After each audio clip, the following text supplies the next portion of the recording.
আর তাদের কি আছে যে আল্লাহ তাদের আযাব দেবে না, অথচ তারা মসজিদুল হারাম থেকে বাধা প্রদান করে। আর তারা এর অভিভাবকও নয়, তার অভিভাবক তো শুধু মুত্তাকিগণ, কিন্তু তাদের অধিকাংশ জানে না। সূরা আনফাল 48 নম্বর আয়াত, অর্থাৎ 8 নম্বর সূরার 48 নম্বর আয়াত আমরা শুনলাম। যাহারা সত্য আনিয়াছে এবং যাহারা সত্যকে সত্য বলিয়া মানিয়াছে তাহারাই তো মুত্তাকি। 39 নম্বর সূরার 33 নম্বর আয়াত।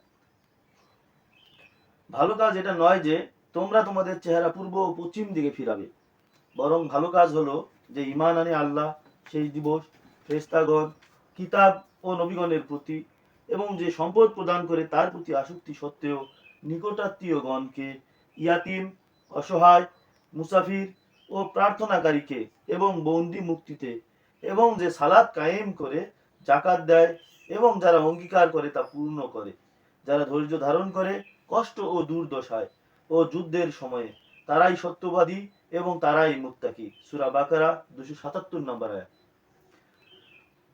তো এখানে প্রথম আয়াতে আমরা যেটা দেখলাম সেটা হচ্ছে মুত্তাকিগণ হচ্ছে মসজিদের অধিকারী এবং তারাই মসজিদ আবাদ করবে।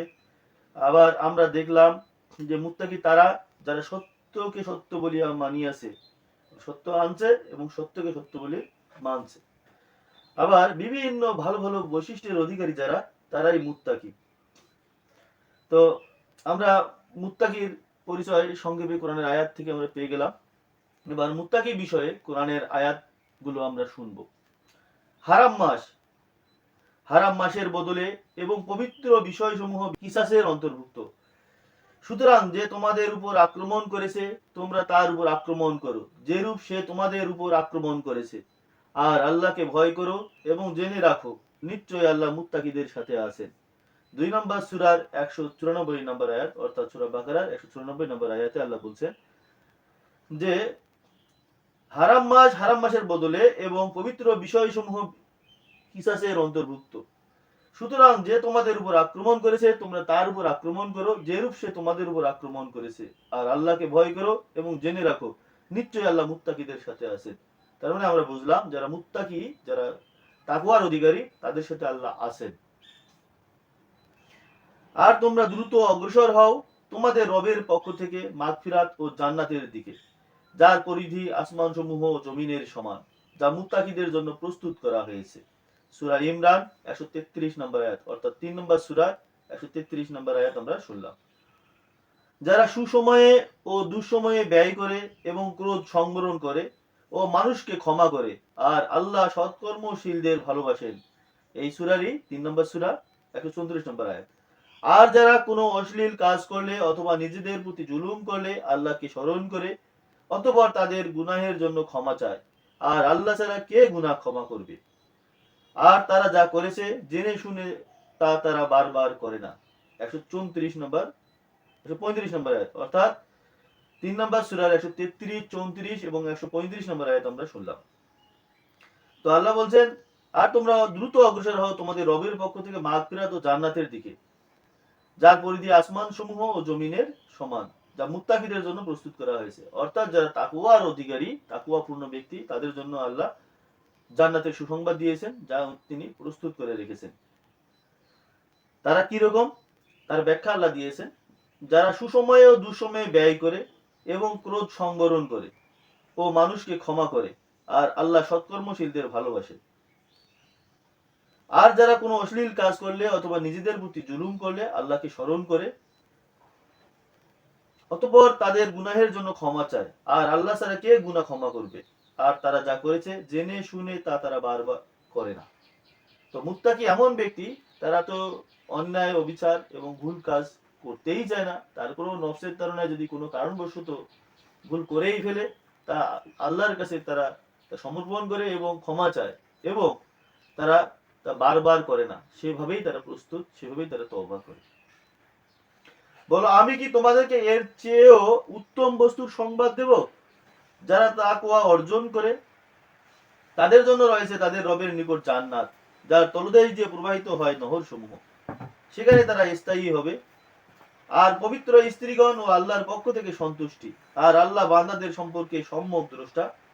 3 নম্বর সূরার 15 নম্বর আয়াত, অর্থাৎ সূরা ইমরানের 15 নম্বর আয়াত আমরা শুনলাম, যারা বলে হে আমাদের রব, নিশ্চয় আমরা ঈমান আনলাম, অতএব আমাদের পাপসমূহ ক্ষমা করুন এবং আমাদেরকে আগুনের আযাব থেকে রক্ষা করুন। 3 নম্বর সূরার 16 নম্বর আয়াত, যারা ধৈর্যশীল, সত্যবাদী, আনুগত্যশীল ও ব্যয়কারী এবং শেষ রাতে ক্ষমা প্রার্থনাকারী। 3 নম্বর সূরার 17 নম্বর আয়াত, অর্থাৎ সূরা ইমরানের 15, 16 এবং 17 নম্বর আয়াত আমরা শুনলাম। তো এখানে আল্লাহ বর্ণনা করেছেন যে যারা তাকওয়া অর্জন করে, যারা তাকওয়াপূর্ণ ব্যক্তি, তাদের জন্য উত্তম বস্তুর সংবাদ আল্লাহ দিয়েছেন, যে জান্নাতের কথা বলছেন।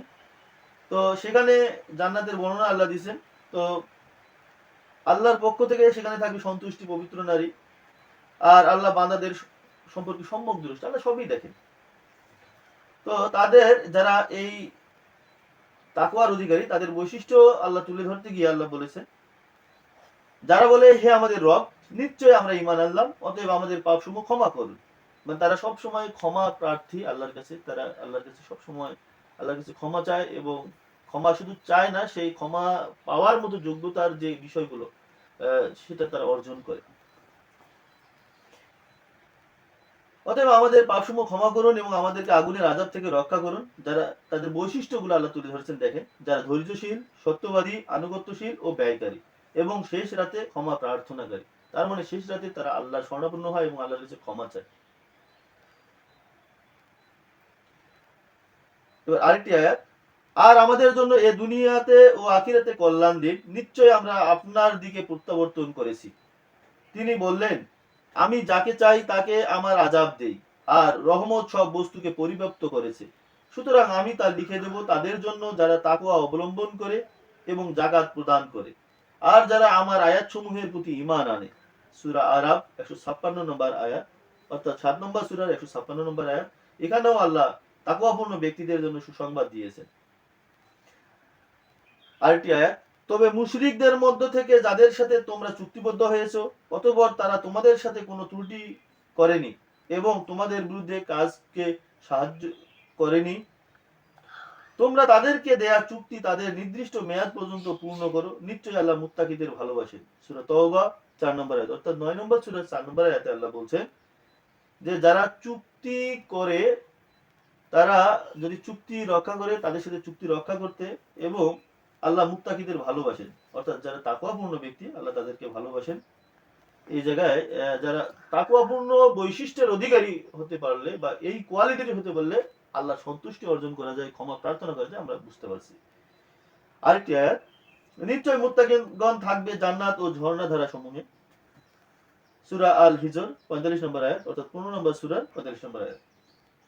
আর জান্নাতকে মুত্তাকিদের অদূরে কাছেই আনা হবে। সূরা কাফ 31 নম্বর আয়াত, অর্থাৎ 50 নম্বর সূরার 31 নম্বর আয়াত। এটাই যার ওয়াদা তোমাদেরকে দেয়া হয়েছিল প্রত্যেক আল্লাহ অভিমুখী অধিক সংরক্ষণশীলদের জন্য। 50 নম্বর সূরার 32 নম্বর আয়াত, যে না দেখেই রহমানকে ভয় করত এবং বিনীত হৃদয়ে উপস্থিত হতো। 50 নম্বর সূরার 33 নম্বর আয়াত। আমরা 50 নম্বর সূরার যে 33 নম্বর আয়াত, 32 এবং 33 নম্বর আয়াত আমরা শুনলাম। তো সর্বোপরি যে বিষয়টা, মুত্তাকিদের জন্য জান্নাতের সুসংবাদ, মুত্তাকিদের জন্য ক্ষমা, এবং মুত্তাকিরা এক বিশেষ বৈশিষ্ট্যের অধিকারী হওয়ার কারণে আল্লাহ তাদের সঙ্গে আছেন এবং থাকবেন। আরেকটি আয়াত, ইহা সেই কিতাব যাতে কোনো সন্দেহ নেই, মুত্তাকিদের জন্য পথ নির্দেশ। 2 নম্বর সূরার 2 নম্বর আয়াত, অর্থাৎ সূরা বাকারা 2 নম্বর আয়াতে আল্লাহ বলছেন, এই কিতাব যাতে কোনো সন্দেহ নেই, মুত্তাকিদের জন্য পথ নির্দেশ। যারা তাকওয়াপূর্ণ বৈশিষ্ট্যের অধিকারী তারা পথের নির্দেশ পাবে। কারণ এই মুত্তাকি কোয়ালিটির অধিকারী যারা, তারা জ্ঞান পাবে, তারা পথ পাবে, তারা হিদায়াত পাবে, তারা তাদের মসজিদ আবাদ করবে, তারা সমাজকে গড়বে, সমাজকে শাসন করবে, নেতৃত্ব দিবে।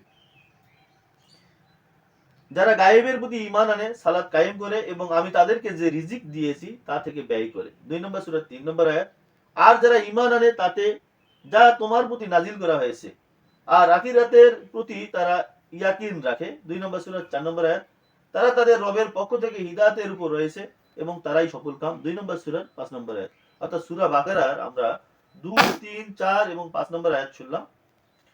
তো আরেকটি আয়াতে যাই, মুসা নিজ সম্প্রদায়কে বলল, আল্লাহর কাছে সাহায্য চাও, ও ধৈর্য ধারণ করো। বিশ্বাস রাখো জমিন আল্লাহ, তিনি নিজ বান্দাদের মধ্যে যাকে চান এর উত্তরাধিকারী বানিয়ে দেন, আর শেষ পরিণাম মুত্তাকিদেরই অনুকূলে থাকে। সূরা আরাফ 128 নম্বর আয়াত, অর্থাৎ 7 নম্বর সূরার 128 নম্বর আয়াতে আল্লাহ বলছে যে মুসা নিজ সম্প্রদায়কে বলল, আল্লাহর কাছে সাহায্য চাও ও ধৈর্য ধারণ করো, বিশ্বাস রাখো জমিন আল্লাহ, তিনি নিজ বান্দাদের মধ্যে যাকে চান এর উত্তরাধিকারী বানিয়ে দেন, আর শেষ পরিণাম মুত্তাকিদেরই অনুকূলে থাকে। অর্থাৎ আপনি যদি মুত্তাকির বৈশিষ্ট্য সম্পন্ন ব্যক্তি হন, তাকওয়াপূর্ণ ব্যক্তি হন, এই সমাজ আপনার আনুগত্য করবে, আপনার পরিবার আপনার আনুগত্য করবে, আপনার যে জাতি, এই জাতি আপনার আনুগত্য করবে, আপনার আশপাশের মানুষগুলো আপনাকে ভালোবাসবে এবং আপনাকে নেতৃত্ব দিবে। তো আমরা মুত্তাকির যে পরিচয় আমরা জানলাম, এবং তাকওয়াপূর্ণ ব্যক্তি হওয়ার জন্য এই আয়াতগুলো থেকে যে বৈশিষ্ট্যের অধিকারী হওয়া দরকার, সেই বৈশিষ্ট্যের অধিকারী আমরা হব, এই আশা ব্যক্ত করে আমি বিদায় নিচ্ছি, আলোচনা শেষ করছি। সবাইকে ধন্যবাদ। আসসালামু আলাইকুম।